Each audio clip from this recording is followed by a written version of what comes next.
Il est un fait que pour le témoignage de Jésus naisse en nous et soit en nous.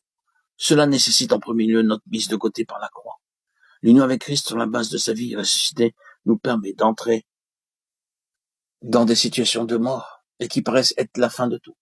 Mais ces situations sont en réalité prédéfinies pour la glorification de Dieu. Rappelons-nous qu'il y a cette souveraineté derrière ces expériences. Ce ne sont pas des accidents, ce ne sont pas juste des disgrâces. Ses disciples lui posèrent cette question: Rabbi, qui a péché, cet homme ou ses parents, pour qu'il soit né aveugle? Jésus répondit: ce n'est pas que lui ou ses parents aient péché, mais c'est afin que les œuvres de Dieu soient manifestées en lui. Jean 9, 2, 3. Que Dieu puisse être glorifié. Quelle étrange souveraineté qui se manifeste par un homme aveugle de naissance. Lazare était malade et il est mort. Mais il y avait la souveraineté derrière tout cela. Le Seigneur Jésus lui-même se tient en retrait pour laisser place à cette souveraineté.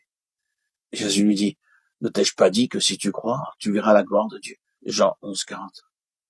C'est ce qui gouverne tout cela. Comment est-ce que nous voyons nos situations? Comme des tragédies, comme des jugements de Dieu. Demandons-nous si le Seigneur n'a pas permis tout cela pour manifester profondément sa gloire. C'est Élie, c'est Élisée. C'est la vie triomphant sur la mort comme une chose souveraine entre les mains de Dieu pour manifester sa gloire. Mon désir, c'est que tous les termes, les idées et les images employées ne constituent pas seulement l'étoffe d'un message, mais c'est selon réellement le cœur même de ce que le Seigneur dit. Le Seigneur désire un vase qui possède ce témoignage, qui possède ce qui est de Dieu, et que tout procède de Dieu et rien de l'homme, et qui attribuera toute la gloire à Dieu. Mais pour avoir part dans cette sillon-là, le vase pour sa gloire, nous devons passer par des voies inhabituelles, étranges, et plusieurs fois, nous rencontrerons des situations qui nous apparaîtront comme le triomphe de la mort. Et la sentence sera la mort en nous-mêmes. Nous avons désespéré, mais de vivre, nous envions en nous-mêmes la sentence de mort. 2 Corinthiens 1, 8.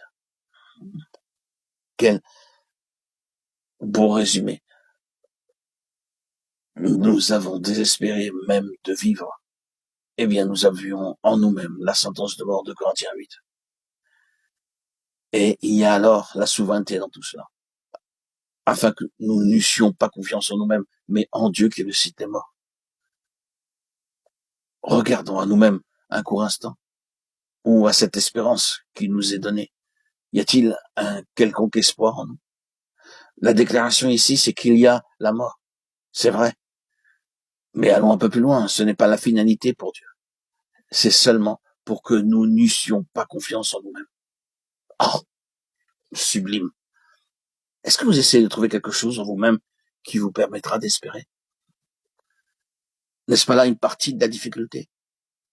Quelle est la signification de cette introspection satanique qui conduit à la mort? La mort, la mort. Alors, permettez-moi de vous dire du fond du cœur, soyez aussi objectif que vous le pouvez dans votre foi. Laissez le côté subjectif au Seigneur. Ce n'est pas votre affaire après tout. C'est le côté de Dieu. Notre part, c'est de nous accrocher à lui, de regarder vers Jésus, et sa part, c'est de faire le reste. Nous devons simplement le reconnaître comme étant accompli et nous livrer nous-mêmes afin que le Seigneur le réalise. Ainsi donc, accrochons-nous à lui et n'espérons pas en nous-mêmes.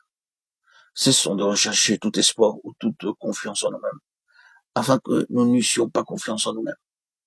Pourquoi est-ce que le Seigneur vous a conduit à désespérer? Dans le but de vous arrêter de rechercher un espoir en vous-même, afin que vous cessiez de vous confier en vous-même, mais en Dieu qui ressuscite les morts.